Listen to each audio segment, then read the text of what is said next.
Imaginez un virus, le plus terrifiant qui puisse exister, et ensuite imaginez que vous, et vous seul, ayez le remède. Si votre but ultime est le pouvoir, comment utiliser au mieux une telle arme? C'est ici que dans notre histoire, le loup sort du bois. C'est un homme, apparemment sans conscience, pour qui la fin justifie toujours les moyens. Et c'est lui qui suggère que leur cible ne devrait pas être un ennemi du pays, mais plutôt le pays lui-même.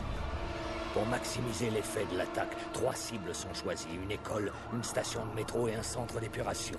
Plusieurs centaines de morts dès les premières semaines. Nous apprenons que Treewaters a bien été contaminé. Les autorités font tout pour endiguer l'expansion meurtrière du virus. A déclenché une vague de destruction dans les stations de métro. Alimenté par les médias, la peur et la panique se répandent rapidement, déchirant et divisant le pays jusqu'à ce qu'enfin le but véritable devienne évident. Avant les crises de Sainte-Marie, personne n'aurait pu prédire le résultat des élections de cette année-là, personne. Et ensuite, peu après les élections, voilà qu'advint un miracle.